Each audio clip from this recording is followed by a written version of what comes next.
you've been a strong critic of the idea of lockdowns. Sweden has avoided the sort of lockdowns that we're seeing here in Australia. Tell us your thoughts. Are lockdowns the correct way to go? You introduced me by saying that I would say that you got it all wrong. I don't think you got it all wrong, but you painted yourself into a corner, and I'm watching with interest how you and 100 other countries will climb out of the lockdown. Because I don't think any government that I know gave a minute's thought about how they would get out of the different lockdowns that are installed. Take a school closure, for example. If you close the schools, when are you going to open them? What's the criteria? I don't think anyone thought about that when the closure was decided on. Now, Johan, you said that you think the results are going to be similar across most countries, regardless of the approach they've taken. Can you take us through that? Seeing is a tsunami of a rather mild infection spreading around the globe. And I think there's very little chance to stop it by any measure we take. Most people will become infected by this, and most people won't even notice. We have data now from Sweden that shows that between 98 and 99% of the cases have had a very mild infection or didn't even realize they were infected. Wow. So we have this spread of this mild disease around the globe, and most of it is happening where we don't see it. It's among people that don't get very sick, spread it to someone else that doesn't get very sick. And what we're looking at is a thin layer at the top of people who do develop disease, an even thinner layer of people that go into intensive care, and an even thinner layer of people who die. But the real outbreak is happening where we don't see it.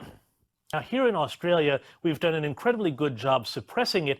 I'm wondering, do you think we have done too good a job? Is it possible to do too good a job suppressing it in the early stages, such that then you don't ever wind up being able to take the foot off the brake, as it were, on your restrictions?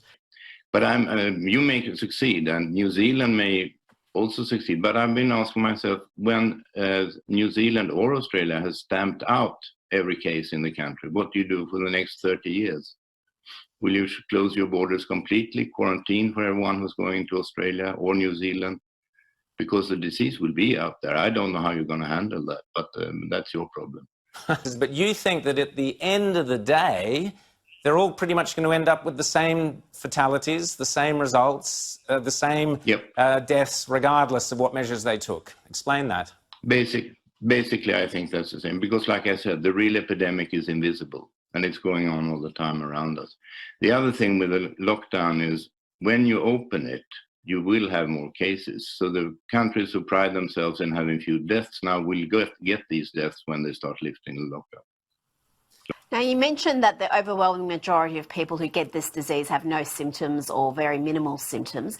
Do we even know the real fatality rate of coronavirus? And what is it? Well, it's around 0.1%. We were told it was 3% initially, 2%.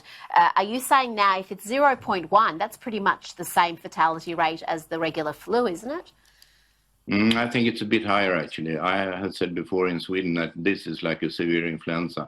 I don't think that's completely true. It will be a bit more severe than influenza, but not maybe double, but not tenfold. Sorry, yes. Sorry, Professor, you've said the best policy, the correct policy would simply be to protect the old and the frail. Is that correct?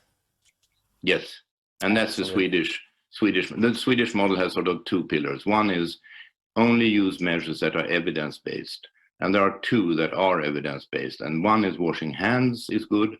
We've known that for 150 years, since Semmelweis in Austria a long time ago. The other is social distancing. If you don't get too close to other people, they won't infect you. And the third may be trust people. People are not stupid. If you tell them what's good for them, they will do what you say. You don't need these soldiers in the street and police, and it's unnecessary.